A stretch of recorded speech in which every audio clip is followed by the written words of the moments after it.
So positive factors, right, are present out there trying to drive the cell through the cell cycle. Negative factors, right, the other part of the arm of the balance, right, trying to stop that. So you'll notice here that we have something called a restriction point out here, right? What is that all about? Well, the whole idea of a positive factor is to try to drive a cell past this restriction point. Okay? The restriction point is a point of committal in the cell cycle. Once you've passed the restriction point, you are committed to finishing the cell cycle. You know, the molecular pieces are put together, right, so that you will follow this pathway. You are totally committed to it. You don't need any more positive factors out here impinging upon the cell because their job is done, right? They've pointed the cell past or pushed the cell past this restriction point. There are two types of negative factors that we can talk about. One is some negative factors out here that you would imagine are trying to stop the cell from undergoing the cell cycle. So you tip the balance with the positives, and away you go. You keep not enough positives around, but enough negatives, and you stop the cell from going anywhere. Okay, so, you know, so the idea is if we rev up these guys, right, we increase their activity, right, somehow, maybe make them better enzymes or something like that, we can push it past the restriction point.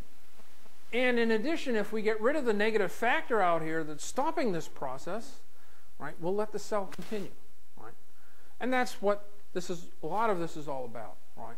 Is we enhance the activity of these, we decrease the activity of these. Now, on top of that, there's another negative factor out here that exists to make sure that everything in the cell cycle has gone correctly.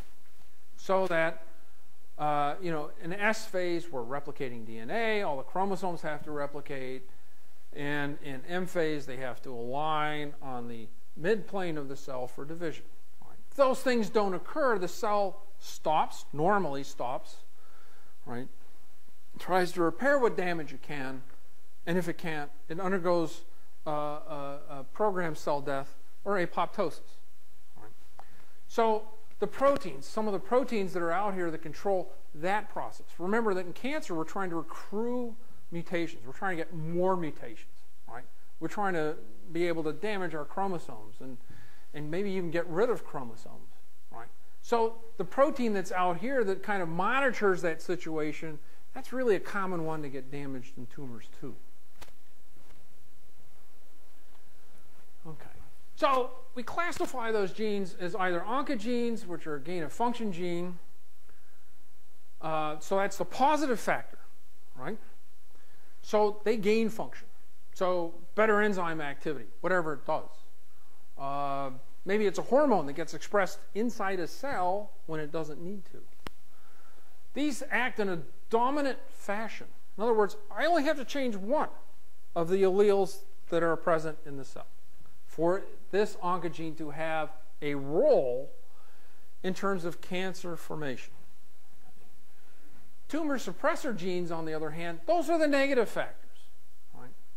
And because they're negative factors and I'm trying to get rid of them, right, I have to damage both copies.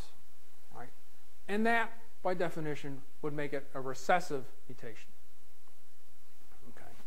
And I have up there, these are the caretaker genes. Those are the ones that are making sure that no mutations occurred. They fall under this tumor suppressor category. Okay. So I'll give you a few slides here about some of the work that we've done over the past few years. I work on something called, or have worked on something called platelet-derived growth factor. Great name for it, right? Because it comes from platelets, as you might imagine. Growth is probably not the scientifically correct term. Growth just means the cell gets bigger. Really what they're trying to tell you here is the cell is going to divide. And those terms get bandied about and abused.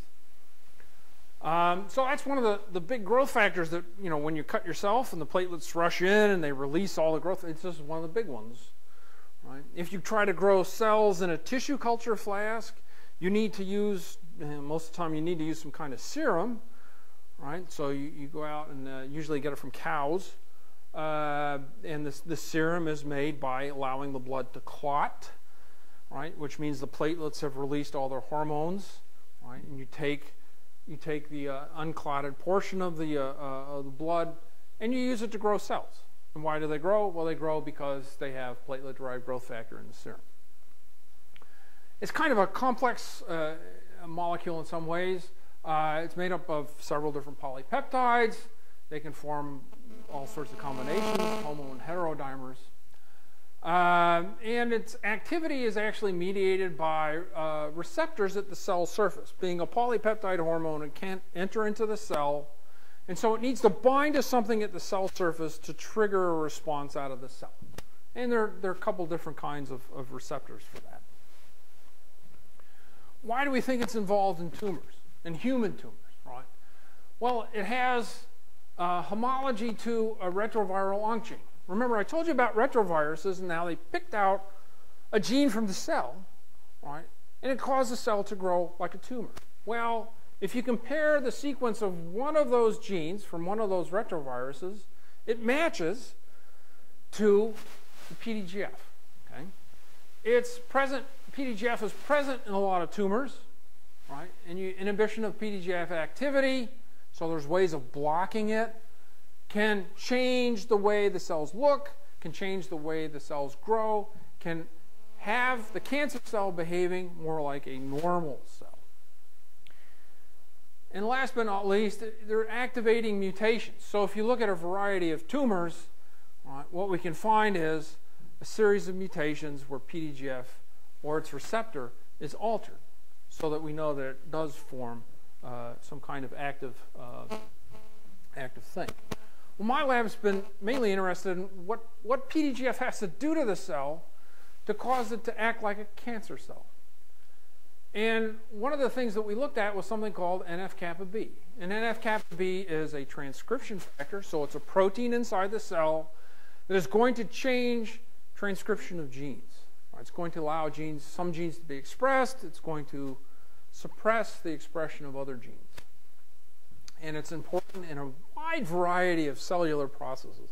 Normal cellular processes, inflammation being a biggie for this. But we also knew that its activity was regulated by a variety of hormones, including PDGF. So we knew if we put PDGF on the cell, we'd get active NF-kappa B. And if you look at the levels of the activity of this protein in the cell, right, it's increased in a lot of different tumors. So we were wondering if there was a connection between PDGF and NF-kappa B. And so what we've, just real briefly, what we've done here is we've taken a little piece of DNA that has a gene in it that whose expression will be controlled by NF-kappa B. So if NF-kappa B is present, we get a protein product out that we can measure. If NF-kappa B is absent, no protein, we don't get a response in our assay. And that's all that we're trying to show in this, is that here we have a control. So this is the background.